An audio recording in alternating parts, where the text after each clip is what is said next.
আপনি যদি টাটকা পিওর বিশুদ্ধ সুন্দর জিনিস পেতে চান তাহলে চলে যেতে হবে আপনাকে গ্রামে, কারণ গ্রাম ছাড়া আপনি শহরে কখনোই ভালো জিনিস পাবেন না।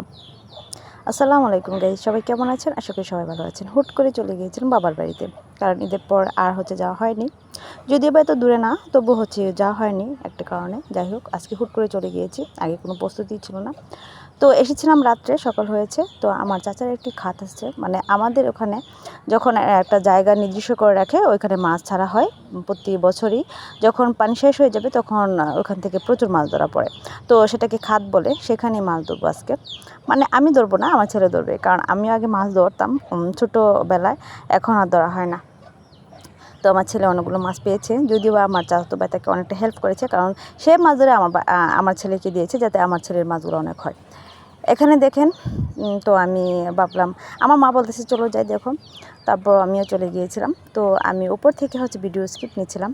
আর এখানে আমাদের অনেক ক্ষেত আছে, মানে আমার বাবার চাচার সবারই অনেক ক্ষেত আছে, ধান ক্ষেত, অনেক ধান হয়। আর আমি ধান থেকে চাউল হয় আর আমার মা আমাকে দিয়ে দেয়।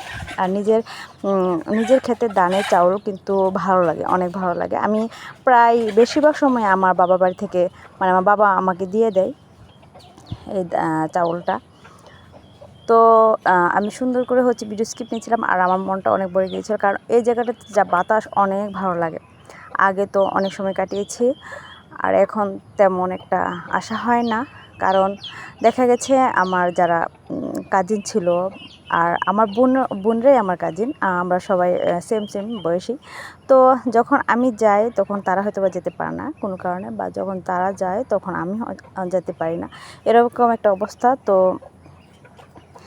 তারপর আলহামদুলিল্লাহ যাওয়া তো লাগে, বাবা মা যেহেতু আছে। তো এই এই জায়গাগুলো আমার অনেক পরিচিত, অনেক সময় কাটিয়েছে, অনেক ভালো লাগতো, আর এখনও ভালো লাগে। যদিও বা অনেক পরিবর্তন হয়েছে, এই জায়গাগুলো উঁচু ছিল।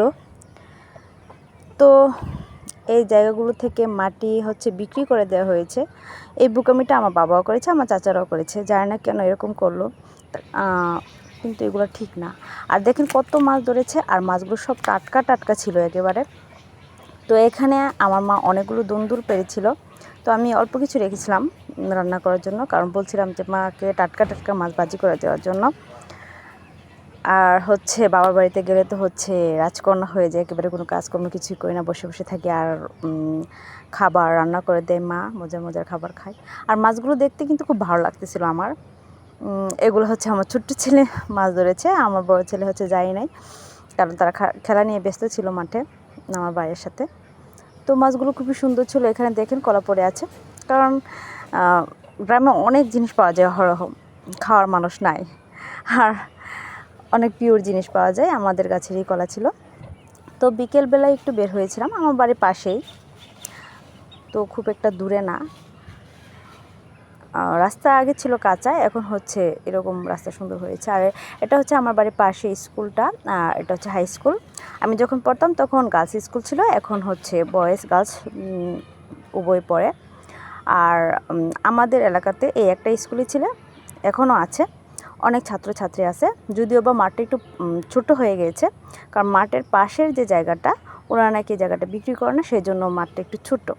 যাই হোক, আমাদের গ্রামের প্রাকৃতিক দৃশ্যগুলো খুবই সুন্দর, আমার অনেক ভালো লাগে। এই গ্রামেই বড় হয়েছি, এই গ্রামের প্রত্যেকটা জায়গায় আমার চেনা। দুরন্ত ছিলাম।